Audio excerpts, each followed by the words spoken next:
Parliament ఎన్నికల నేపథ్యంలో BJP వ్యూహం మార్చిందా? అసెంబ్లీ ఎన్నికల సమయంలో కూడా రాష్ట్ర అధ్యక్షుని మార్చి కిషన్ రెడ్డికి ఇచ్చారు. ఈసారి కూడా పార్లమెంట్ ఎలక్షన్లు సమీపిస్తున్న సమయంలో తెలంగాణ వ్యాప్తంగా 12 మంది అధ్యక్షులని డిస్టిక్లలో మార్చిన సిచ్యువేషన్. ఎందుకు మారవలసి వచ్చింది? అసలు పార్టీ వ్యూహం ఏంటి? కార్యకర్తలు ఇప్పటివరకు కూడా ఒక టెన్షన్ వాతావరణంలో ఉన్నారు. అసెంబ్లీ ఎలక్షన్ సమయంలో మనం చూసాం. మరి పార్లమెంట్ ఎలక్షన్లో అధ్యక్షులను మార్చడానికి ముఖ్య కారణం ఏంటి? మనతో పాటు మాట్లాడడానికి నిన్నటి వరకు వరంగల్ బీజేపీ అధ్యక్షునిగా ఉన్న కొండేటి శ్రీధర్ ప్రస్తుతానికి ఎస్సీ మోర్చా స్టేట్ ప్రెసిడెంట్ గా తను నియామకం అయ్యారు. మొత్తానికి అయితే కంగ్రాచులేషన్ చెప్దాం ఫస్ట్ ఒకసారి. Sir congrats. Thank you. అంటే మీకు ప్రమోషన్ అనుకోవచ్చా, డిమోషన్ అనుకోవచ్చు? ప్రమోషన్ అదృష్టంగా భావిస్తున్నా.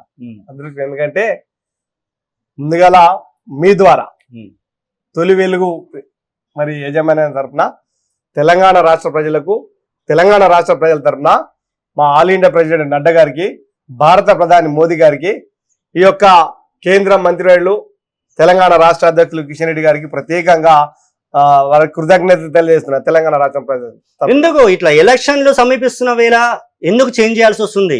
లాస్ట్ టైం కూడా అసెంబ్లీ ఎలక్షన్ల సమయంలో బండి సంజయ్ని తప్పించి కిషన్ రెడ్డికి ఇచ్చారు. ఈసారి కూడా మళ్ళీ పార్లమెంట్ ఎలక్షన్స్ సమీపిస్తున్న వేళ అధ్యక్షులను మార్చడం కారణం ఏంటి? అంటే ఒకవైపు ప్రతి వ్యక్తికి 3 years ఉంటుంది. రాష్ట్ర అధ్యక్షుడు కావచ్చు, ఆల్ ఇండియా ప్రెసిడెంట్ కావచ్చు, జిల్లా అధ్యక్షులు కావచ్చు, కంపల్సరీ 3 years తర్వాత తీసుకోవాల్సి ఉంటుంది. దాని సిచ్యువేషన్ అంటే కొత్తగా వచ్చిన వాళ్ళకు, కొంతమందికి కొత్తగా మళ్ళీ పార్టీలు జాయిన్ అయ్యాలి కదా, వాళ్ళకు కూడా ప్రయారిటీ ఇవ్వాలి. తర్వాత నువ్వు సీనియారిటీ మాజీ ఎమ్మెల్యే నేను ఆల్ ఇండియా లెవెల్లో తీసుకుపోయే పరిస్థితుల్లో ఉండరు కావచ్చు. ఎందుకంటే రేపు భవిష్యత్ పార్లమెంట్ ఎలక్షన్లు దృష్టిలో పెట్టుకొని నేను కూడా ఎంపీ రీచ్లో ఉన్నా. తెలంగాణ రాష్ట్ర అధ్యక్షునిగా ఎస్సీ మోర్చా అధ్యక్షుడు ఇస్తే మొత్తంగా తిరగవచ్చు. ఈ జిల్లా అధ్యక్షుడు ఇక్కడ ఒక జిల్లా వరకు అయిపోతుంది కదా అనే దిశలా ఇవ్వచ్చు అని నేను అనుకుంటున్నా. ఏమన్నా బీజేపీ ప్లాన్ వేరే తీరుగా ఉందా? ఎందుకు మీన్స్ అంటే ఇప్పుడు అసెంబ్లీ ఎలక్షన్ సమయంలో ఓటమి దాదాపు బీజేపీ కూడా అంత పుంజుకోలేని సిచ్యువేషన్. ఇది ప్రజల తీర్పు. భారతీయ జనతా పార్టీ శిరస వహిస్తున్నాం. ముందుగా ఏంటంటే బీఆర్ఎస్ పార్టీని ముందుగా దెబ్బ కొట్టాలి. ఏ పార్టీ ప్రజలకు దగ్గర ఉన్నది? గతంలో కాంగ్రెస్ పార్టీకి ఎందుకు వచ్చారంటే 2014లో తెలంగాణ రాష్ట్రాన్ని ఇచ్చింది. అప్పటి నుండి 2 పర్యాయాలుగా ఓడిపోయింది. అంతే, అధికారంలో లేము. కాబట్టి ఇప్పటికైనా కొత్త వాళ్ళు ఏదో అభివృద్ధి చేస్తారని తెలంగాణ రాష్ట్రం తెచ్చినన్న కేసీఆర్ను 2 సార్లు అవకాశం ఇచ్చింది. ఇప్పటికి కూడా ఇవస్తే బాగుండేది. రేపు భవిష్యత్తులో తెలంగాణ రాష్ట్రం ఇచ్చింది కాబట్టి కాంగ్రెస్ పార్టీని అందరూ కూడా ఆదరించింది. నెంబర్ పాయింట్ అది. రెండోది ఎందుకంటే ఇక్కడ ఏదైతే భారతీయ జనతా పార్టీ గతం నుంచి కావచ్చు, ఇప్పటి నుంచి కావచ్చు, కొద్దిగా ప్రజల్లో ఇంకా కింది స్థాయికి వెళ్ళలేదు.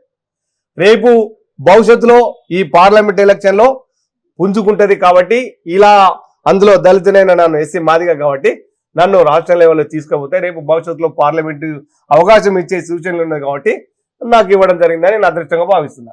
బండి సంజయ్ని తప్పించినప్పుడు కూడా మీ కార్యకర్తలలో అయోమయం, దాదాపు క్యాడర్ కూడా ఆగమైంది. కొంతమంది పార్టీలు కూడా మారిన సిచ్యువేషన్ నెలకొంది. మళ్ళీ ఇలాంటి సమయంలో ఎలక్షన్ సమీపిస్తున్నాయి. మళ్ళీ ఇలాంటి సమయంలో అధ్యక్షులని ఇప్పుడే ఎందుకు మార్చాలి? ఎలక్షన్లు అయిపోయినాక కూడా 2-3 months ఎక్స్టెన్షన్ చేసి మార్చొచ్చు కదా. అంటే పార్టీ నిర్ణయం అదే, వాళ్ళు పెద్దలు కూర్చుంటారు. ఆ పార్టీలో నిర్ణయం పరిస్థితి నేను అనుకుంటానంటే ఇప్పుడు మా దగ్గర ఇచ్చిన అనుకో కొత్త ఆయన వచ్చి ఇప్పుడు 3-4 years అయింది. అతను కూడా ఒక అవకాశం కల్పిస్తే బాగుంటుంది. యువతను వరంగల్లో తెలంగాణ రాష్ట్రం కొద్దిగా భారతీయ జనతా పార్టీ తెలంగాణ రాష్ట్రం వరంగల్లో కొద్దిగా పుంజుకుంటుంది కాబట్టి దాంట్లో ఇంకెంత మెరుగవుతుంది. కొత్త వాళ్ళను కనుక తీసి కొత్త వాళ్ళను ఇంకా పైకి తీసుకుపోయి ఇంకా కొత్త వాళ్ళను జిల్లా లెవెల్ ఇస్తే ఇంకా క్యాడర్ మారుతుంది, మార్పు వస్తాయన్న దిశగా ఇచ్చింది కావచ్చు అని నేను అనుకుంటున్నాను. ఒక మాట చూసుకుంటే వరంగల్ నుంచి నిన్న రవికి ఇచ్చారు అధ్యక్షుని పదవి. అది మరి ప్రదీప్ రావు, ఎర్రబెల్లి ప్రదీప్ రావుకి ఎందుకు ఇవ్వలేకపోయారు? మొన్న ఎలక్షన్ లో కూడా 2nd place లో నిలిచాడు ప్రదీప్ రావు. వారిని కూడా అడిగిండు కాబట్టి ఇప్పుడే నాకు వద్దు. ఇంకా నేను అంటే మొన్నటి ఎలక్షన్ దాకా అయిపోయినాయి కదా, ఫస్ట్ వారిని ప్రియారిటీని అడిగిండు. వారి ప్రియారిటీని అడిగినాకనే తర్వాత కాదంటే కొత్త వాళ్ళకి అవకాశం ఇచ్చారు. వారిని అడిగింది, వారు ఇస్తే ప్రదీప్ రావు వద్దంటేనే రవి గారికి ఇచ్చారు. అంతే అంతే ఆయన అన్నారు. నాకు తెలుసుకుని నన్ను అడిగింది కాబట్టి ఆయన వద్దంటున్నారు కాబట్టి రవికి ఇవ్వడం జరిగింది. కొత్తగా వచ్చిన వాళ్ళు కొంత ఆయనకు అంటే లోకల్ కొంత స్కూల్స్ ఉన్నాయి, కొంత కాలేజీలు ఉన్నాయి, కొంత సత్యం కంప్యూటర్స్ ఉన్నాయి. యూత్ను కొద్దిగా ఎంకరేజ్ చేయడానికి కావచ్చు. రేపు భవిష్యత్తులో మన పార్లమెంట్లో గెలవాలంటే కొంతమందిని కొత్త వాళ్ళని తీసుకుంటేనే పార్టీకి బలంగా ఉంటుంది కాబట్టి అట్లా ఆ ప్రయారిటీగా తీసుకున్నారు. కొండేటి శ్రీధర్ని కావాలని తప్పించారు. ఎందుకంటే మన ఎలక్షన్ లో కొండేటి శ్రీధర్ విజయం వైపుగా అడుగులు వేయలేదు. దాదాపు ఉమ్మడి వరంగల్ జిల్లా విషయానికి వచ్చేస్తే ముఖ్యంగా మీరున్న వరంగల్ అధ్యక్షునిగా ఉన్న బీజేపీ అధ్యక్షునిగా ఉన్న నియోజకవర్గాలు చూసుకుంటే మటుకు వర్ధన్నపేట్, అదేవిధంగా వరంగల్, నర్సంపేట్ ప్రభావం చూపించలేకపోయాడు కొండేటి శ్రీధర్, అందుకే తప్పించారు. నేను అంటున్నా కదా, మీరు ముందే చెప్పు, గతంలో ఇక్కడ తెలంగాణ రాష్ట్రంలో పేద ప్రజలను, ఎస్సీ ఎస్టీ బీసీ వర్గాలను పార్టీకి ప్రియారిటీ, ప్రజలకు ప్రియారిటీ ఇవ్వకుండా వంట దిబ్బకొట్టబోతాం కాబట్టి ముందుగాల బీఆర్ఎస్ పార్టీ దెబ్బకొట్టాలి. అందులో బీఆర్ఎస్ పార్టీ దెబ్బకొట్టాలంటే ప్రజలందరూ కూడా ముక్త కట్టడంతో ఒకసారి కాంగ్రెస్ పార్టీ చూడాలనే తప్ప బీజేపీ మీద కోపంతో, అంటే కాంగ్రెస్ పార్టీ మీద ప్రేమతో కాదు, వాళ్ళని కొట్టాలి. ప్లస్ ఇక్కడ ఎవరైతే పని చేయగలుగుతారనే దాని మీద వాళ్ళు గుర్తించాలి కాబట్టి కాంగ్రెస్ పార్టీని మెరుగు తీసుకోవాలి. 2 ప్రయాలు కాబట్టి తీసుకుంటా బీజేపీ మీద కాదు, ప్లస్ అందులో జిల్లా అధ్యక్షుల మీద కాదు. ఎందుకంటే గతంకు చూసుకుంటే ఓటు శాతం, గతంలో చూసుకుంటే ఇప్పుడు ఓటు శాతం పెరిగింది, 17 నుంచి 14కి వచ్చింది. ఓట్ బ్యాంక్ కూడా పెరిగింది. నాకు ఉదాహరణకు గతంలో వరదన పెళ్ళి అయితే 2000 3000 వచ్చేది. మనం ప్రజలకు నమ్ముకున్నాం. ప్రజల ఎక్కడ కూడా వాళ్ళలాగా డబ్బు మద్యం లేచి డబ్బు పంచలే. మేము స్వచ్ఛందంగా పార్టీలో నమ్ముకున్నాం, సిద్ధాంతాన్ని నమ్మినాం. భారత ప్రధాని చేసిన అభివృద్ధి సంక్షేమ పథకాలు చూసి మీరు ఆదరించాడనే తప్ప మేము డబ్బు మద్యం పెంచలే. కాబట్టి డబ్బు మద్యం పెంచడంతో పాటు వాళ్ళకు తెలంగాణ ఇచ్చి నష్టపోయినది కొంత ప్రజలలో వచ్చింది. కాబట్టి దానివల్ల అక్కడ వాళ్ళకు ఓటు శాతం పెరిగింది.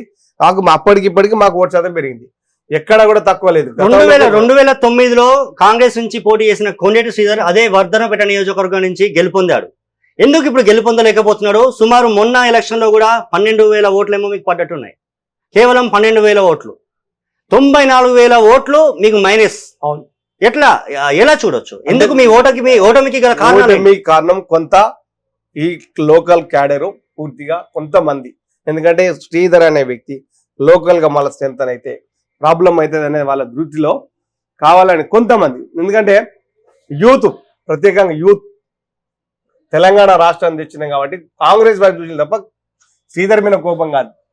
అందులో కొంత వాళ్ళు కుట్రలు కుతంత, అందులో డబ్బు మద్యం పంచడం వల్ల దానికి కొంతమంది ఆ ఓటర్లు డైవర్ట్ అవ్వడం జరిగింది. కాబట్టి నాకు తెలిసి గతంలో బీజేపీ ఓటు శాతం కంటే నేను వచ్చినాకనే పెరిగిందని ఇంకా నేను అదృష్టంగా భావిస్తున్నాను. కాబట్టి ఇక్కడ శ్రీధర్ లోపం కాదు, డబ్బు. తర్వాత కొంతమంది పార్టీలో ఇంతర్గతాలతో, కొంతమంది సైలెంట్ గా కేవలం రమేష్ ని ఓడగొట్టాలంటే ఇక్కడ ఓట్ బ్యాంక్ ఎవరు ఉన్నారు, కొత్త వాళ్ళు ఎవరు ఎక్కడ ఉంటారు అనే దాన్ని బట్టి రమేష్ బీజేపీ బీఆర్ఎస్ పార్టీ మీద కోపం, రమేష్ మీద బాగా అంటే అహంకారంతో ఉన్నాడు, ప్రజలను లెక్క చేస్తలేడు. కాబట్టి ముందుగా ఈ వర్ధన్నపేటలో రమేష్ ని ఓడగొట్టాలి. దాదాపుగా వర్ధన్నపేట నియోజకవర్గంలో చూసుకుంటే ఆరూరు రమేష్ 10 సంవత్సరాలు ఎమ్మెల్యేగా ఉన్నాడు. ఓకే, తను చేసిన కొన్ని కార్యక్రమాలు నెగిటివ్ అయినాయి. మీరు కూడా చాలా ఫైట్ చేసినట్టున్నారు. పెరుమాలగూడెం 3rd డిగ్రీ రైతుల బాధితులు కావచ్చు, చాలా ఇష్యూలలో మీరు ఫైట్ చేశారు. ప్రజలు మిమ్మల్ని ఎందుకు ఆదరించలేకపోయారు? ప్రజలకు కేవలం నేనేమంటున్నా, ఇక్కడ పరిపాలించే ఇక్కడ కావాలని కోరిక, కొంత ఇక్కడ పార్టీలో కొంతమంది అంతర్గత లోపాల వల్ల కాంగ్రెస్ పార్టీ వాళ్ళు, ఇప్పుడు రవీంద్ర రెడ్డి ఉన్నారు, కొంత కొట్లాడగలిగిండు. ఇక్కడ మాకేం తప్పు జరిగిందంటే బీఆర్ఎస్ బీజేపీ ఒక్కటే అని ప్రజలకు బాగా చొచ్చుకోపోయింది. కాబట్టి దానివల్ల మేము ఓడిపోయింది. ప్రజలకి చొచ్చుకోపోయిందనేమో మీరు అంటున్నారు, బీఆర్ఎస్ బీజేపీ ఒకటే అని అటు కాంగ్రెస్ అంటుంది. కొంతమంది పబ్లిక్ కూడా తెలంగాణలో ఉన్న 4 కోట్ల మందిలో కొంతమందికి ఉన్న డౌట్ కూడా అది. వాళ్ళు చెప్పగలిగిన మనసు మార్చుకున్నారు, వీళ్ళు చెప్పలేక కొంత విఫలమైంది. కాబట్టి రేవంత్ రెడ్డి చెప్పగలిగిన అది జనాలకు పోయి వాళ్ళకి బీజేపీకి ఓటేసిన బీజేపీ బీఆర్ఎస్ ఒకటే అని కాంగ్రెస్ వాళ్ళు పూర్తిగా నమ్మగలిగిన. ఒకటా కాదా బీజేపీ బీఆర్ఎస్? కాదా బీజేపీ బీఆర్ఎస్ ఒకటనే అంటే ఈ రోజు నిన్న కూడా చూసిన నిలబడి. మరి మొన్నటికి మొన్న బీజేపీ బీఆర్ఎస్ ఎవరు అడిగారు? వాళ్ళు రాయడానికి ప్రయత్నం చేస్తే మాకు ఎవరితో పొత్తు లేదు. బీఆర్ఎస్ వాళ్ళు అడిగినారు. బీఆర్ఎస్ వాళ్ళు పొత్తుకొద్దా అంటే డైరెక్ట్ మా పార్టీ అధిష్టానాన్ని అడగలే, పేపర్ల ద్వారా లీకులు ఇస్తున్నారు. ఆ పేపర్ల లీకులు చూసి కూడా మా అధ్యక్షుడు స్పష్టంగా చెప్పి, మీ పార్టీ అధిష్టానాన్ని ఇక్కడ నుంచి బీఆర్ఎస్ అగ్రనేతలు మాట్లాడకపోతే పేపర్ లీక్ వాళ్ళు ఎలా వస్తాయి? కేసీఆర్ మోసం చేస్తూ వెండతో పెట్టిన విద్య. ఆయన ఎన్ని మాటలు మాట్లాడు తూతూ మంత్రం వేసి మనసు మార్చే విధంగా చూసింది. ఆయనను ఎప్పుడు ఎట్లా ఏం మాట్లాడతాడో తెలియదు. ఇంకొంత పెద్దలు అనగా 6 నెలలు పండుకుంటాడు, 6 నెలలు ఎత్తాడు. 6 నెలలు పండుకొని తినేదాన్ని 6 నెలల మళ్ళా పూర్తి జయించగలుగుతాడు. అంటే ఆయన చాకచక్రంగా తిప్పే చక్రం ఉన్న వ్యక్తి కాబట్టి ముందుగా ఇస్తాడు. అట్లాంటి ఇస్తే మేము అన్నాం, ఎవరితో పోటు భారతీయ జనతా పార్టీ ఎవరితో పొత్తు పెట్టుకునేది లేదు. గతంలో అన్నారు, నమ్మవలసిన పరిస్థితి లేదు. ఇప్పుడు కూడా మేము ఏ పార్టీతో పొత్తు పెట్టుకోము. భారతీయ జనతా పార్టీ సింగిల్ గా కొట్లాడతాం.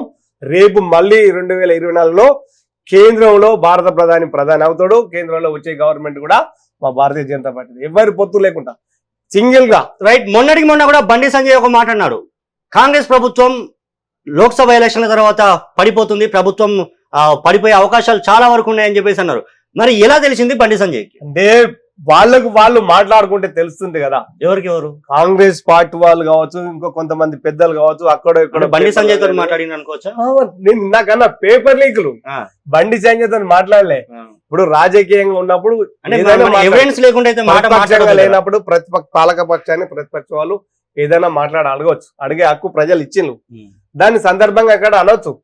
కాబట్టి దాంట్లో తప్పేం లేదు. ఊహా ఆర్థిక కాంగ్రెస్ పార్టీ గతంలో కూడా కాంగ్రెస్ పార్టీ 3 సీఎం లా మార్చింది. 3 నేను తెలంగాణ రాష్ట్రంలో రాష్ట్రీయ సింధించే ముందు నేనున్నా కదా, 3 సీఎం లా రాజశేఖర రెడ్డి, రోసయ్య, కిరణ్ కుమార్ రెడ్డి. కాబట్టి ఆ సూచనలు కావచ్చు, చనిపోయినాక 3 మారింది. కాబట్టి ఇట్లా కూడా అనుకోవచ్చు. ఎందుకంటే రేవంత్ రెడ్డి పూర్తి కాంగ్రెస్ పార్టీ భావాలతో వచ్చినాడు కాదు. ఈయన ఇప్పుడు చూడండి, ఇప్పుడు కూడా ఆయన తెలుగుదేశం నుంచి వచ్చిన వాళ్ళకే ప్రియారిటీ ఇస్తాడు తప్ప రేపు ఏదేడైనా వీళ్ళు కనుక అతను కాదని కాంగ్రెస్ వాళ్ళకి మనసులో పడ్డది అనుకో, ఈ టీడీపీనే బాగా ఎంకరేజ్ చేస్తాడు అనుకో, మారొచ్చు. దాంతో అనొచ్చు అధ్యక్షుడు. అంటే మీన్స్ అనేది మీరు దాదాపు మీ కార్యకర్తలు కూడా ఆగమయ్యే సిచ్యువేషన్ ఉంటుంది ఇలాంటి వర్డ్స్ మాట్లాడితే. ఎవిడెన్స్ లేకుండా ఎలా మాట్లాడతారు? కాంగ్రెస్ పార్టీ కూలిపోతుందని అంత ఒక మాజీ అధ్యక్షుడు తెలంగాణకి ఇప్పుడు కూడా మంచి లెవెల్లో ఉన్నారు, మంచి పొజిషన్ లో ఉన్నారు బండి సంజయ్ గారు. ఓకే, ఎందుకు బండి సంజయ్ తప్పించినప్పుడు అంత అగ్రెసివ్ గా మాట్లాడలేదు? బండి సంజయ్ ఇప్పుడు కాంగ్రెస్ గెలిచినాక, రేవంత్ రెడ్డి సీఎం ప్రమాణ స్వీకారం చేసినాక, పార్లమెంట్ ఎలక్షన్స్ వస్తున్న నేపథ్యంలో అలాంటి వర్డ్స్ ఏదో పేపర్ వార్త ఎలా మాట్లాడతారు? నేను ఏమంటున్నా, నేను ఇప్పుడు కాంగ్రెస్ పార్టీని ఒక్కరే 5 ఏళ్ళు ఉంటారని చరిత్రలో లేదు.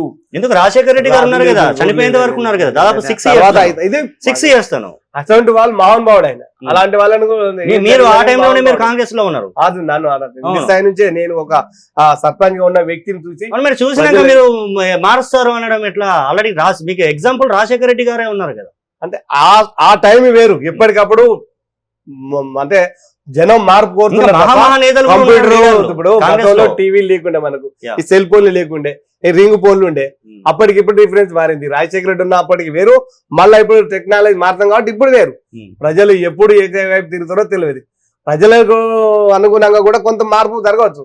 ప్రజలే రేవంత్ రెడ్డి మంచిగా చేస్తలేడని, ఒకవేళ అంతా ఒంటెద్దు పొగడబోతాడు, నోటుకు వచ్చినట్టు మాట్లాడతాడు, దూషిస్తాడని ప్రజల వైపు నుంచి వచ్చింది అనుకో, అధిష్టానం కూడా ఆలోచించి మార్చవచ్చు. అదే అన్నాను అంటూ ప్రజలను ఏదైతే ప్రజల వైపు నుంచి వచ్చి ప్రజలు తీర్పు ఇచ్చేదానికి ప్రజల నుండి వచ్చిన వాయిస్ తీసుకొని కూడా మాట్లాడచ్చు. కొండేటి శ్రీధర్ మొన్న ఎలక్షన్ లో 2023 అసెంబ్లీ ఎలక్షన్ లో వర్ధనపేట నియోజకవర్గంలో ఎంత డబ్బు ఖర్చు పెట్టింది? నేను అంటే పప్పుల ప్రత్యేకంగా నా పరిస్థితి ప్రజలే తెలుసు. నేను లక్ష్యంగా నేను మీకు సేవ చేసేవాడిని, స్థానికుడిగా, సేవకునిగా, పేదోడిగా మీ ముందుకు వస్తున్నా. నా దగ్గర డబ్బులు లేవు, నేను డైరెక్ట్ ప్రజలకు చెప్పుకున్నా. అదొక మాట చెప్పిండ్రా? తప్పక అందరు చెప్పేసిన. నేను స్థానికుడిని, సేవకుడిని, సేవ చేసే భాగ్యం ఇవ్వండి. నేను గెలిస్తే మీలాగా మీరు కలిసి పని చేసుకుంటా. నేను ఒకటేసారి గెలిచిన కాబట్టి అందరికి ఎక్కే అవకాశం చూసేవాడిని కాదు. నేను గతంలో కూడా సర్పంచ్ చేసినప్పుడు అదే విధంగా ఉన్నా. గతంలో 2014 9 నుంచి 14 వరకు ఎమ్మెల్యే చేసినప్పుడు అదే పరిస్థితి ఉన్నా. రేపు మీరు గెలిపించినా కూడా నేను అదే పరిస్థితి ఉన్నా. ఎల్లుండి ఇంకే స్థాయికి వచ్చినా నేను ప్రజల పక్షాన్నే ఉంటా. ప్రజలే నాకు దేవుళ్ళు, ప్రజలను కాపాడుకునే బాధ్యత తప్ప డబ్బు కావాలి, ఇంకా కావాలి, కోట్లకు పరిగెత్తాలనేది ఆ రోజు లేదు, రేపు లేదు, ఎల్లుండి ఉండేది నా దగ్గర లేదు. మొన్న మీకు పడ్డ ఓట్లు 12,275 ఓట్లు అనుకుంటా మ్యాక్స్. అవి మిమ్మల్ని చూసి పడ్డాయా, బీజేపీ పార్టీని చూసి పడ్డాయా? రెండును. పార్టీతో పాటు వ్యక్తిగతంగా నాది కూడా. నన్ను వ్యక్తిగతంగా చూసి కొంతమంది స్థానికుడు అనేది, స్థానికేతులు అనేది. కాబట్టి కొంత డబ్బు పనిచేసింది నా దగ్గర. నేను కేవలం డబ్బు లేదు, నేను మీకు సేవ చేస్తా అనుకున్నా. ఎందుకు మాజీ ఎమ్మెల్యే మీరు 2009లో ఎమ్మెల్యే మీరు సంపాదించలేదా? నేను చేసిన పనులే ఇప్పుడు ప్రజలు కూడా అన్నారు. డబ్బులు ఏం సంపాదించలేదు ఎమ్మెల్యే, పైసలు నేను డబ్బు గురించి చూలే. నేను ఫస్ట్ టైం ఎమ్మెల్యే అయినా. నేను మళ్ళీ ఒకసారి గెలవాలి, ప్రజా సేవ చేయాలి, ప్రజల్లో ముందుగా నిలిచిపోవాలి. డబ్బును ఈ రోజు చూస్తే రేపు ప్రజలు డబ్బును చూసి కోరుతారు, వ్యక్తిగతంగా చూసి వస్తారు. కాబట్టి నేను డబ్బును చూలే. అందులో నా అదృష్టం ఏంటంటే, తెలంగాణ నా అదృష్టం ఏంటంటే 2009 నుంచి 14 వరకు తెలంగాణ ఉద్యమం స్టార్ట్ అయింది. ఆ ఉద్యమంలో మనకు కూడా అప్పుడు ఆంధ్ర సీఎం ఉండి అన్నారు కదా కిరణ్ కుమార్ రెడ్డి, ఒక్క పైసా కూడా ఇవ్వబో అని. ఆ పరిస్థితుల్లో మనం మెయింటెనెన్సే మా గొప్ప. ఫస్ట్ టైం రావడం, పార్టీలో ఉన్నారు మీరు? ఫస్ట్ టైం రావడం కిరణ్ కుమార్ రెడ్డి అన్నప్పుడు మీరు ఏ పార్టీలో? కాంగ్రెస్ పార్టీలో. మరి అప్పుడు ఎందుకు ఫైట్ చేయలేదు? మా చేసినాం కదా, చేసే కొట్లాడే తెలంగాణ తెచ్చుకున్నాం కాబట్టి ఆ ఉద్యమంలో ఉన్నాం కాబట్టి డబ్బు సంపాదించాను. కొట్లాడినాం నా అదృష్టంగా. తెలంగాణ నేను డబ్బు ముఖ్యం కాదు, తెలంగాణ రాష్ట్రాన్ని సాధించిన, తెలంగాణ రాష్ట్రంలో నేను అదృష్టంగా భావించిన. నా ఆయంలో నేను నా పిల్లలు నా కుటుంబం తదనంతరం మా నాన్న మా తాత ఎమ్మెల్యే ఉండగా తెలంగాణ టికెట్ ఇవ్వకపోతే లాస్ట్ సూసైడ్ కూడా చేసుకున్నట్టున్నారు కదా. తప్పది, అది కావాలని కొంతమంది ఓట్ బ్యాంక్ చేసడానికి మ్యాక్స్ కేర్ హాస్పిటల్లో నేను కేవలం ఎండకు తిరిగి స్లో వచ్చి ఆడ అడ్డం పడ్డా. 6 లాస్ట్ రోజు ఎలక్షన్ చెట్టు కింద కూర్చుండడం వల్ల రెగ్యులర్ గా 3 నెలలు 15 రోజులు 30 రోజులు తిరిగినా కదా రన్నింగ్. ఆ రోజు కట్టకుండా ఆగిపోయినా. ఆ రోజు ప్రచారానికి పోలే, కూర్చుండే చెట్టు కింద కూర్చుండే వల్ల చెట్టు ఇట్లా ఆలోచన చేసుకోవడం ఆ నీడ అనేది వెళ్ళిపోయింది కదా పోవచ్చాడు. కానీ ఇప్పటి వరకు నన్ను అన్నవాళ్ళు అనుభవించిన మంది అయిన వాళ్ళు తప్ప నేను ఇట్లాగా ప్రశాంతంగా ఉన్నా. అది తప్పు ప్రచారం చేసింది. అందులో ఈ టిఆర్ఎస్ పార్టీ కూడా కొంత భాగం. మొన్న కూడా గేమ్ ఆడిండు, మొన్న కూడా డబ్బుతోని గేమ్. అందుకే ఇప్పుడు అందుకే వచ్చింది. మొన్న ఎలక్షన్ టైంలో కూడా గేమ్ ఆడిండు. మళ్ళా కూడా కొంత డబ్బు ఇచ్చినాం, అక్కడ ఇచ్చినాం, ఇక్కడ ఇచ్చినాం, తీసుకున్నట్టే. ఏ రోజు కూడా ఫలానా వాళ్ళ దగ్గర డబ్బు తీసుకొని ఓటు అడిగే హక్కు లేదు, పార్టీని అమ్ముకునే పరిస్థితి ఈ రోజు కూడా లేదు. నేనున్న నమ్ముకున్న పార్టీని, నా సిద్ధాంతం, నన్ను నమ్మిన పార్టీ బతకాలి, పార్టీ నమ్మిన ప్రజలు బతకాలి, ఆ రెండింటి నమ్మిన నేను బతకాలి. 3 సిద్ధాంతాలని నేను ఆ రోజు ఈ రోజు రేపు కూడా చెప్తాను. కాబట్టి ఎవరికి చేయి చాచేది లేదు. ప్రజలు నమ్మకం రావాలి, ప్రజలు గెలిపేయాలి, ప్రజల యొక్క వాగ్దానాలను, ప్రజలకు ఇచ్చిన వాగ్దానాలను, ప్రజల యొక్క నమ్మకాన్ని ఒమ్ము చేయకుండా ఉండే బాధ్యత గల వ్యక్తిగా నాకు ఇప్పటి వరకు నా వ్యక్తిగతంగా అదే ఉంది ప్రజలు. రైట్. మీకు ఇప్పుడు వరంగల్ పార్లమెంట్ చూసుకుంటే ఎస్సీ అయింది, నిలబడే అవకాశాలు ఉన్నాయా మీరేమన్నా? అడిగాను కదా, అందుకే ఇది మార్జిన్లో అనుకుంటున్నా. ఫస్ట్ నేను బయట కూడా మా రాష్ట్ర పార్టీకి ఇచ్చేసిన, ఆల్ ఇండియా పార్టీ మా తరుణ్ చౌక్ గారికి ఇచ్చేసిన, రాష్ట్ర అధ్యక్షునికి ఇచ్చేసిన. తప్పకుండా నేను స్థానికుని. గతంలో కూడా అన్నా, గతంలో కూడా కొంతమంది బయట నుంచి వచ్చిపోతాను, అక్కడ ప్రజలు ఇబ్బంది పడిపోతాను, వస్తాను వలస వచ్చినట్టు పోతాను. కాబట్టి ఇప్పుడు నేను స్థానికునిగా ఉన్నా, ఇక్కడ మాజీ ఎమ్మెల్యేగా ఉన్నా, ఒక జిల్లా అధ్యక్షునిగా ఉన్నా. ప్రజలందరూ కూడా నాకు ప్రత్యేకంగా వాళ్ళే స్వయంగా చెప్తున్నారు, తప్పకుండా కాంగ్రెస్ పార్టీకి అసెంబ్లీకి వేస్తాం, మరి పార్లమెంట్ మాత్రం తప్పకుండా బీజేపీకి వెళ్తాను. ఆ రోజు కూడా వాగ్దానాలు స్వయంగా కూడా కొంతమంది చెప్పిన రికార్డ్స్ కూడా ఉన్నాయి. కాబట్టి ఆ దిశగా నాకు ఇవ్వండి, మీరు సర్వే చేయండి. నేను శ్రీధర్ కు మంచి, ఒకవేళ అదే టికెట్ ఎంపీ టికెట్ రేపు వరంగల్ ఎంపీ టికెట్ వేరే వాళ్ళకి ఇచ్చి ఆ ఉద్దేశంతో కొండేటి శ్రీధర్ కి ఎస్సీ మోర్చా ఇచ్చారనుకోవచ్చు కదా స్టేట్ ప్రెసిడెంట్. అట్లా అంటే ఒక జిల్లానైనా ఉంటే తిరగకూడదు, ఒక రాష్ట్రంలో అయితే అంతా తిరుగుతాడు. ఆ దిశగా అందరికి పరిచయం అవుతాడు. ముందుగా ఇంకో 3 నెలలు ఉన్నది, అదంతా పరిచయాలు కావాలి. 3 నెలల్లో ఒక నియోజకవర్గం మొత్తం తిరగలేరు కదా. ఇప్పుడు నాకు మళ్ళీ పైన ఉన్న జిల్లా ఉంటేనే ఒక జిల్లాని పట్టుకుని నడవాలి. ఇప్పుడు అన్ని ఎస్సీ కమిటీలు ప్రతి జిల్లాపై మీటింగ్లు పెట్టచ్చు, పరిచయాలు పెరుగుతాయి. ఆ దిశగా ఇచ్చిలనే నేను అనుకుంటున్నా. రేపు భవిష్యత్తుని దృష్టిలో పెట్టుకొని ఇచ్చిలే అనుకుంటున్నా తప్ప ఇది ప్రమోషన్. కొత్త వాళ్ళకి అవకాశం ఇవ్వాలి, ఇంకా సీనియర్లకు ప్రమోషన్ ఇవ్వాలి దిశగా ఇచ్చింది తప్ప నాలాంటి వాడిని, యువకుడిని, కష్టపడి పని చేసేవాడిని ఏ పార్టీ వదులుకోదు కదా. అందులో నేను ఇంకా పార్టీకి లాయల్గా వ్యక్తిని కాబట్టి నాకు ఇంకా సమచూస స్థానం ఇస్తారని ప్రత్యేకంగా నా మనసుకు నాకు అనుకుంటున్నాను. అయితే ఇప్పుడు వర్ధనపేట నియోజకవర్గంలో ఓడిపోయినరు, ఓకే, ఒక్క నియోజకవర్గంలో ఓడిపోయినరు. ఎంపీగా మీరు నిలబడితే దాదాపు 7 సెగ్మెంట్లు తిరగాలనుకుంటే అసెంబ్లీ సెగ్మెంట్. ఎట్లా 7 సెగ్మెంట్లలో మీరు ఎలా తిరుగుతారో, ఎలా ఫైట్ చేస్తారు? ఇప్పుడే అన్నారు ఒక మాట, డబ్బులు కూడా లేవు నాకు, కేవలం నేను కష్టపడి తిరుగుతా, కష్టపడి పని చేస్తా అంటున్నారు. ఇప్పుడు కూడా అదే పరిస్థితి. మీ నియోజకవర్గంలో గెలవలేదు, 7 సెగ్మెంట్లలో ఎట్లా మీరు ఫైట్ కూడా? అంటే నేను అంటున్నా కదా, నా నియోజకవర్గాలు అన్నారు. ఇప్పుడు గతంలో తెలంగాణ రాష్ట్రం ఇచ్చిన కాంగ్రెస్ పార్టీకి అవకాశం ఇస్తాను, 2 ప్రయాణాలు ఇవ్వలేదు. కాబట్టి రేపు భవిష్యత్తు కేంద్రంలో భారతీయ జనతా పార్టీ గవర్నమెంట్ మళ్ళీ వస్తుంది. కాబట్టి ఇప్పుడు కాంగ్రెస్ పార్టీకి ఇస్తాం, రేపు బీజేపీ పార్టీ ఇస్తాం. తప్పకుండా 2024లో భారత ప్రధాని మోదీ గారు అవుతారు, మళ్ళీ అధికారంలోకి వస్తాం. కాబట్టి మీకు అవకాశం ఉంటది. స్థానికునివి, ఎక్కడ పోయినా నువ్వు ప్రజలందరూ కూడా మమేకమై ఉంటావు, ప్రజలతో మంచిగా ఉంటావు, కాబట్టి నీకు తప్పకుండా అవకాశం ఇస్తాం అని వాళ్ళు నేరుగా కూడా అసెంబ్లీ ఎలక్షన్లో కొంతమంది చెప్పినని చెప్తాను కదా. ఈసారి కాంగ్రెస్కి ఇస్తున్నాము, అసెంబ్లీ పార్లమెంట్ మాత్రం బీజేపీకి ఇస్తా ఉన్నారు. ప్రజలు అంటే మీకు చెప్పిన రావచ్చు డైరెక్ట్ ఓటర్లు మరి అప్పుడు మీరేందుకు నిలబడ్డారు మరి నిలబడ్డాక అన్న నిలబడ్డాక ఓటేయమని అడుగుతాం కదా, ప్రజల దగ్గరకు పోతాం కదా, స్వయంగా ఓటర్లే అన్నారు. ఒక్కసారి తెలంగాణ ఇచ్చిండ్రు పాపం 2 సార్లు వాళ్ళు మోసపోయారు కాబట్టి తెలంగాణ తెచ్చింది కాబట్టి వాళ్ళకు అవకాశం ఇస్తున్నాము. మాకు బీఆర్ఎస్ పార్టీ మీద కోపం కాబట్టి ఇక్కడ అధికారంలోకి మళ్ళీ రావాలంటే కాంగ్రెస్ పార్టీ వస్తేనే గతంలో ఇండ్లు ఇచ్చిండ్రు, గతంలో పెన్షన్లు ఇస్తుంది కాబట్టి ఆ నమ్మకం ఇంకా వాళ్ళకి మాకు ఉంది కాబట్టి మేము ఒక్కసారి వాళ్ళకి అవకాశం ఇస్తాం. కానీ కేంద్రంలో మాత్రం బీజేపీ రావాలి. ఓకే సార్, ఇప్పుడు ఎంపీ టికెట్ వరంగల్ నుంచి మీకు ఇవ్వకపోతే ఏంటి సిచ్యువేషన్? ఎవరికి ఇచ్చినా గెలిపించడానికి నా వంతు పూర్తి 100% కష్టపడి గవర్నమెంట్ రావడమే నా లక్ష్యం. వస్తుంది నాకు ఇచ్చినా ఇంకెవరికి ఇచ్చినా తెలంగాణ రాష్ట్రంలో తప్పకుండా మెజార్టీ సీట్లు భారతీయ జనతా పార్టీ గెలుచుకోవడానికి సిద్ధంగా ఉన్నారు. యూత్, యువకులు, మేధావులు, విద్యార్థులు, ఉపాధ్యాయులు అందరూ కూడా ఈసారి ఇక్కడ భారతీయ జనతా పార్టీ అధికారంలోకి వస్తేనే, ఇక్కడ కేంద్రంలో ఉంటేనే ఇక్కడ రాష్ట్రం కూడా కొంత మెరుగుపడుతుంది, ప్రజలకు న్యాయం జరుగుతుందని అందరూ కూడా అర్థం చేసుకున్నారు, చేస్తారు. సరే, బీజేపీ పార్టీ మీపై మొగ్గు చూపించకపోతే, మీకు టికెట్ ఇవ్వకపోతే సొంత గూటికి కొండేటి శ్రీధర్ కాంగ్రెస్ గూటికి అంటే ఏమంటారు? పరిస్థితిలో ఉండేది. నాకు ఇంత నేను ఫస్ట్ రావడంగానే జిల్లా అధ్యక్ష పదవి ఇచ్చింది, వచ్చినాక ఫస్ట్ టైంలోనే ఎమ్మెల్యే టికెట్ ఇచ్చింది. ఇప్పుడు కూడా మళ్ళీ వర్క్ చేస్తాను మంచివాడు రేపు భవిష్యత్తులో దృష్టి పెట్టుకొని నన్ను రాష్ట్రానికి పంపాను. కాబట్టి రేపు నేను అధికారంలో తీసుకొస్తే రేపు నాకు కేంద్రంలో ఇంకేమన్నా ఇవ్వచ్చు, ఎస్సీ కమిషన్ మెంబర్ ఇవ్వచ్చు, ఇంకేమన్నా ఇవ్వచ్చు. చురుకుగా తిరుగుతాడు, ప్రజల్లో ఉంటాడు, దేనికి ఆశపడాడు, ఎవరిని ఇబ్బంది పెట్టాడు, డబ్బు లక్ష్యంగా చూడాడు, ప్రజలే లక్ష్యంగా చూసుకుంటాడు, పార్టీ లక్ష్యంగా చూసుకుంటాడు, ప్రజల అభివృద్ధి లక్ష్యంగా చూసుకున్నాడు. కాబట్టి సొంత లాభం కన్నా ప్రజాసేవ ఎక్కువ చేసే వ్యక్తిత్వాన్ని గుర్తించింది కాబట్టి నాకు ఈ స్థాయి ఇచ్చింది.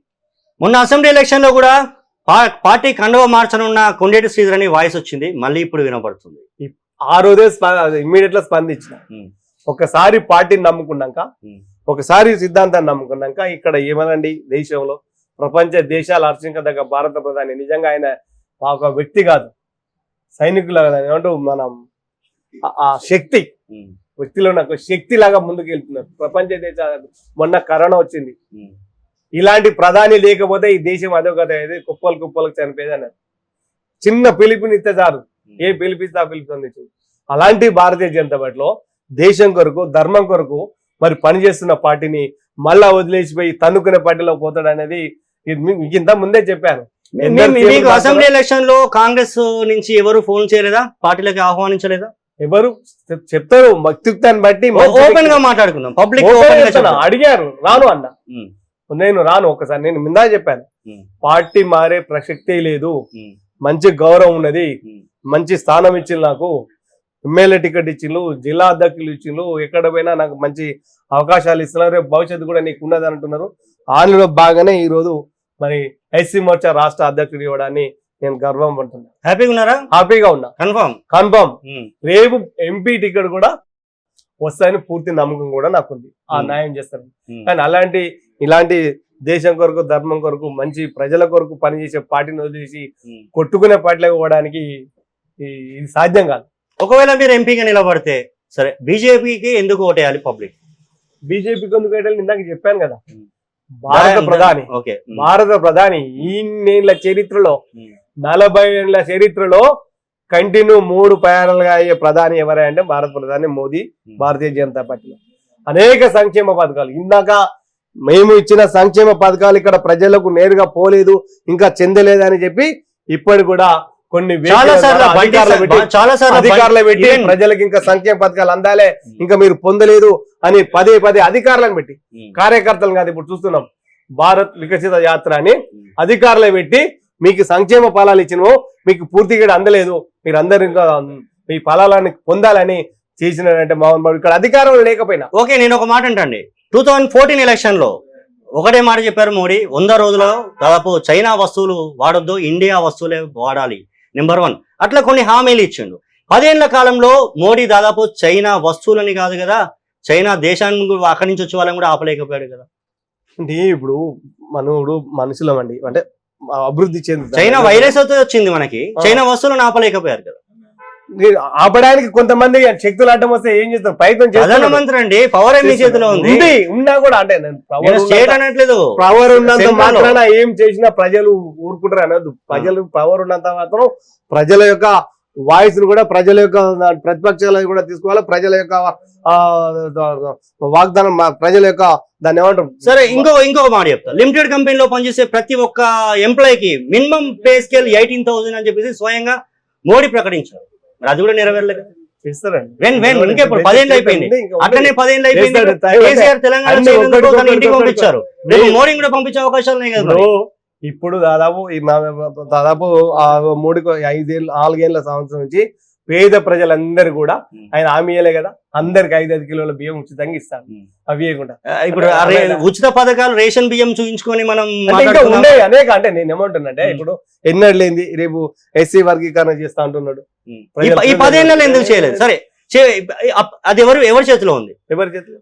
అప్పటికి కూడా మాట నేను ఇవ్వడానికి కూడా ప్రతిపక్షాలు కూడా కొన్ని రాష్ట్రాలు పూర్తిగా ఇవ్వాలి, రాజ్యసభలో పూర్తిగా ఇక్కడి నుంచి చేసి వాళ్ళు ముందుగా అక్కడ పార్లమెంట్ పంపాలి. పంపుతలేరు. కొంత రాష్ట్రాలు కూడా కొంతమంది ఇవ్వాలి కదా, రాష్ట్రాల ప్రయారిటీ కూడా తీసుకోవాలి కదా. వాళ్ళు ఇవ్వాలి పూర్తిగా, ఏదో పేపర్లు ఇచ్చి మేము ఇవ్వాలనే దాని గురించి కాదు. పూర్తిగా రాష్ట్రంతో పాటు రాష్ట్రాలు కూడా పూర్తిగా మేము ఇస్తున్నాం అని వాళ్ళు పూర్తిగా అసెంబ్లీలో తీర్మానం చేసి కూడా పంపాలి. కొన్ని ఉంటాయి అన్ని. ఇప్పుడు 29 రాష్ట్రాలలో అందరి కూడా తీసుకోవాలి కదా. దాన్ని బట్టి వాళ్ళు సమయం దాన్ని కూడా కొంత పని చేయడానికి. ఈ వర్క్ విషయం వదిలేసండి. కాళేశ్వరం అవినీతి మీద దాదాపు బీజేపీ పార్టీ చాలా అగ్రెసివ్ గా మాట్లాడింది. తెలంగాణలో చాలా పెద్ద లీడర్లే, ఆఖరికి జాతీయ స్థాయి నేతలు కూడా హైదరాబాద్ కు వచ్చి జిల్లాలకి మన ఎలక్షన్ సమయంలో కూడా వచ్చి చాలా అగ్రెసివ్ గా మాట్లాడింది. ఎందుకు సిబిఐ విచారణ ఇప్పటివరకు కాళేశ్వరం ప్రాజెక్ట్ మీద లేకపోయింది? ఇప్పుడు కూడా మా రాష్ట్ర అధ్యక్షులు కిషన్ రెడ్డి గారు కూడా గట్టి వాదన ఇచ్చారు. మీరు అధికారంలో లేనప్పుడు మాట్లాడినావు తప్ప మరి ఇప్పుడు మీరు ఎందుకు ఇస్తలేరు, సిబిఐకి ఎందుకు ఇస్తలేరు, ఇప్పుడు ఇవ్వండి ఈ రోజు చేస్తానని కూడా మా రాష్ట్ర అధ్యక్షుడు మరి రాష్ట్ర ఆఫీస్ లో మీటింగ్ పెట్టి కూడా అడగడం జరిగింది. ఆ రోజు ప్రతిపక్షం లేనప్పుడు మాట్లాడింది. మరి రాష్ట్రం సహకరించగా నేనైనది ఆ రోజు మాట్లాడిన రేవంత్ రెడ్డి మరి ఈ రోజుకి ఎందుకు ఇస్తలేరు, సిబిసిఐకి ఎందుకు ఇస్తలేరు, ఇస్తే ఇమ్మీడియట్ లా 24 గంటల్లో తీస్తామన్నారు. సరే, ఇదంటే స్టేట్ తోటి ఇప్పుడు లిక్కర్ స్కామ్ అదే కదా. లిక్కర్ స్కామ్ కూడా చట్టం ఢిల్లీ నుంచి మొదలైంది. అదే నేను ఏమంటున్నా, చట్టం తన పని తను చేసేది. అధికారంగా ఊరికే 10 ఏళ్ళు అయిపోయింది. అన్ని అంగులతో తీసుకున్న తర్వాతనే, అన్ని రంగాల్లో తీసుకున్న తర్వాతనే ఇప్పుడు నిన్న ఇచ్చాను. మళ్ళా దాని పూర్తిగా ఒక వ్యక్తిని కోర్టు ఉంది కదా, కోర్టు ఆర్డర్ ఉంది కదండి. ఆల్రెడీ కవిత గారు చూపిస్తున్నారు, కోర్టు ఆర్డర్ ఉంది అండి, డిస్టర్బ్ చేయొద్దు అని. ఎందుకు చేస్తారు? తను టైం అంటాడు. మన కోర్టుని కూడా గౌరవించాలి. కోర్టు నిర్ణయాన్ని బట్టి ఇన్ని రోజులు కూడా వాళ్ళు కూడా కోర్టును గౌరవించి వాళ్ళకు కూడా సమయ సందర్భం అవుతుంది. ఏ రోజైనా కవిత లోపడిపోదు, తప్పదు. బీజేపీ తప్పకుండా బీజేపీ అయ్యేది చట్టం వేస్తుంది. చట్టంలో అక్కడ ఏం జరిగిందో తెలియదు, విచారణ జరుగుతుంది, ఖచ్చితంగా కవిత లోపడిపోతుంది. మీరు ఎట్లా చెప్పాలి? అవును, మరి తప్పు చేసిందని జనం ప్రజలు కూడా ఇప్పటికి కూడా మేము నమ్ముతున్నాం కదా. కాబట్టి మేము చట్టాన్ని ధర్మాన్ని ఎవిడెన్స్ కావాలి కదా, దాని కొరకే వెయిట్ చేస్తాం. ఇప్పుడు నేను వస్తా 100 కోట్ల ఫ్రాడ్ చేసిండు అని చెప్తా. 2009 ఎలక్షన్ లో ఉన్నప్పుడు నేను ఒక మాట అని పోతా, అన్నప్పుడు నా దగ్గర ఎవిడెన్స్ లేదు నేను అంటే ఎట్లా అండి? దాని మాట కాదు కదా. దాని కొరకే చూస్తున్నారు, ఎవిడెన్స్ పూర్తిగా కావాలనే చూస్తున్నారు. అన్ని ఉన్నాయి, దాని కొరకే సీ అండ్ వెయిట్. దాని కొరకే చూస్తున్నారు. తప్పకుండా చట్టం పనిచేస్తుంది అంతే. తప్పకుండా ఏది మళ్ళీ ఎలక్షన్ అయిపోయినాక అదే ఉండదు. ఇప్పుడు రేపే చేయొచ్చు, అయిపోయినాక దాన్ని మనం ఏం చేయలేదు. అది చట్టం, దాని నిర్ణయానికి మనం. అంటే ఇప్పుడు బీఆర్ఎస్ బీజేపీ ఒకటి కాబట్టి ఇన్ని రోజులు ఎట్టి పరిస్థితుల్లో కాదు, కామ్ గా ఉన్నారు. అందుకే ఎవరిని ఏం అరెస్ట్ చేయలేదు. ఎలక్షన్ వచ్చే ముందుగానే ఇలాంటి స్టంట్స్ ప్లే చేస్తున్నారు అని చెప్పేసి అంటున్నారు. అది పబ్లిక్ ఉన్న డౌట్, కొన్ని రాజకీయ పార్టీలకు కూడా ఉన్న డౌట్. అది పబ్లిక్ పార్టీలకి ఓన్లీ పబ్లిక్ అనదాన్ని పబ్లిక్ నరం లేని నాలుకే ఇవ్వనాలి. అండ్ మన ముందుగా మనం మీరు 2 వర్డ్స్ అంటున్నారండి. నరం లేని నాలుకే పబ్లిక్ అంటున్నారు. పబ్లిక్ అనేది లీడ్ తీసుకొని మేము ఫైట్ చేస్తున్నాం అని అంటున్నారు. మరి మారుతుంది కదా, రెండు మారాలి కదా. ప్రజల వైపు ప్రజలు చేసిన దానిపై నుంచే మనం మారాలి. ఇప్పుడు ప్రజలు ఇచ్చే తీర్పే కదా ఇప్పుడు కాంగ్రెస్ పార్టీ వచ్చింది కూడా, దాన్ని కూడా మనం పరిగణించుకోవాలి. ఏ పార్టీ అయినా ప్రజలు అయితే ఓటేస్తేనే కదండి. ప్రజల దాన్ని వచ్చే సూచనలు, ప్రజల యొక్క నాడిని, ప్రజల యొక్క వాగ్దానాలు, ప్రజలు అనుకునే అవసరాన్ని చూసుకొని మనం ముందుకు నడుతున్న వాళ్ళే రాజకీయంగా సక్సెస్ అవుతారు. ఇటీవల ఎంపీ ఎలక్షన్లు సమీపిస్తున్న వేళ రీసెంట్ గా కొండేటి శ్రీధర్ కి కాంగ్రెస్ నుంచి పిలుపొచ్చింది అని చెప్పేసి ఉన్న టాక్ నిజమా అబద్ధమా? అబద్ధం. అది తప్పది. అంటే చెప్పండి, తప్పది, తప్పది. అది రాలేదు నాకు. నేను వ్యక్తిగత నాకేమున్నాయి, గతంలో అడిగితేనే రానని చెప్పినాక మళ్ళీ ఇప్పుడు అయిపోయినాక నన్ను ఎందుకు కడతారు వాళ్ళు? అంటే ఎంపీ కదా అండి. అది రాదు అనుకుంటారు. మీరు నేను అంటున్నారు ఇళ్ళకెళ్ళి కొట్లాడుతున్నా. సరే, ఇప్పుడు నేను బలమైన నేను నా లీడర్ అని పార్టీకి మీరు ఎట్లా కొట్లాడుతున్నా. అనుకుంటున్నారు? వాళ్ళు కూడా ఎవరైనా మీ ఫ్రెండ్స్ ఉండొచ్చు, మీ సూపర్ నేను- సీనియర్స్ ఉండొచ్చు. ఇది ఒక్క రాష్ట్రానికి సంబంధించి, భారతీయ జనతా పార్టీ దేశానికి సంబంధించింది. నేను ఆ రాష్ట్రం చూస్తున్నా, రేపటి కొరకు ఈ రోజు కొరకు చూస్తలేను, రేపటి భవిష్యత్తు కొరకు చూస్తున్నా. నేను రేపటి భవిష్యత్తులో పోతే నా అనుకున్న ప్రజలు బాగుపడతారు. రామ మందిరం పార్టీ ఓపెనింగ్ బాగుంటుంది. మీద కూడా ఓవైసీ నిన్న ఒక వ్యాఖ్యలు చేశారు. ఇటు కాంగ్రెస్ పార్టీ లీడర్లు కూడా చెప్తున్నారు, ఎందుకు దీపావళికి ఓపెన్ చేసేది ఇప్పుడు ఎలక్షన్ ముందర ఎందుకు ఓపెన్ చేయాల్సి వస్తుందని అంటున్నారు మందిరాన్ని. అంటే అది వేద పండితులు చెప్పిన దాన్ని మనం వినాలి. మంచి రోజులు ఎప్పుడైతే చూడాలి. దాని వాదం ఉంటే ఆ వేద పండితులు చెప్పిన దాన్ని మనం ఇప్పుడు చట్టం ఉన్నది అరేంజ్ చేసి రాసినట్టే పోతాను వస్తాను. ఇది కూడా వేద పండితులు దాన్ని చూసి ఏ టైంలో ఎప్పుడు ఎలా చేస్తే బాగుంటుందని వేద పండితుల ద్వారా తెలుసుకొని ఓవైసీ మాట్లాడింది విన్నారా నిన్న? ఇక నేను చూడలేదు అంతలోకి మనంలే. నేను ఈ పరిస్థితుల్లో ఉన్నాను. నిన్న ఇదే ఈ దేవాలయ శుద్ధి కార్యక్రమంలో ఎక్కువ ఆ గుళ్ళల్లో తిరుగుతుంటాం. మొన్న 2 గుళ్ళు, నిన్న 2 గుళ్ళు, ఆ కార్యక్రమంలో ఉన్నా తప్ప ఇక మిగతా నేను చూడలేదు. సరే, రేపు పార్టీ తీసుకుంటా. రేపు ఈ పార్లమెంట్ ఎలక్షన్ లో తెలంగాణ వ్యాప్తంగా ఎన్ని సీట్లు బీజేపీ గెలవబోతుంది? సుమారు మాకు తెలంగాణలో 8 నుంచి 10 వస్తాయి పక్క. మీరు 8 నుంచి 10 అని మీరు అంటున్నారు. కాంగ్రెస్ 12 టార్గెట్ పెట్టుకుని కాంగ్రెస్ ఉంది. బీఆర్ఎస్ ఏకంగా సారు కారు 16 కాడ మళ్ళీ ఫైట్ చేస్తుంది. బీఆర్ఎస్ పైన అయిపోయింది. తెలంగాణ రాష్ట్రంలో బీఆర్ఎస్ పార్టీ అనేది ఉండదు. అంత కొంత ఎంత ఉంటాయి పార్లమెంట్ వరకే. పార్లమెంట్ తర్వాత ఎక్కడో అక్కడ కప్చిప్, ఎవరికి అవకాశం ఎక్కడ ఉన్న కడలా వాళ్ళకి అవకాశం పళ్ళకి వెళ్ళిపోతారు. బీఆర్ఎస్ పార్టీకి కళలు కూడా బయటకు వచ్చే పరిస్థితి లేదు. ఎందుకంటే 39 సీట్లు గెలుచుకున్నారు కదా తెలంగాణ ఎలక్షన్స్ లో. నేను ఏమంటున్నా, ఈవెన్ ఓడిపోయింది ఎమ్మెల్యే అభ్యర్థులే. కేసీఆర్ ఫ్యామిలీలో ఒక్కరు ఓడిపోలే, నిలబడ్డోళ్ళు ఎవరు ఓడిపోలే వాళ్ళ ఫ్యామిలీ. కేటీఆర్ గెలిచిండు, కేసీఆర్ గెలిచిండు, హరీష్ రావు గెలిచిండు.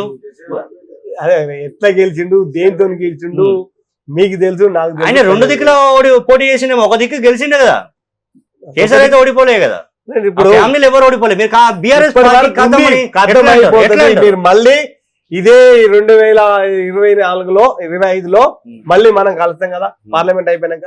అప్పుడు మాట్లాడతాం ఎక్కడ ఉన్నది, ఎటు పోయింది, ఎన్ని సీట్లు వచ్చినాయని. ఇక్కడైతే ఎంతో మనం బీఆర్ఎస్ కి ఎన్ని సీట్లు వాళ్ళు వస్తాయంటారో, రేపు కాంగ్రెస్ పార్టీకి కొన్ని వస్తాయి, బీజేపీకి కొన్ని వస్తాయని మనం చూస్తాం కదా.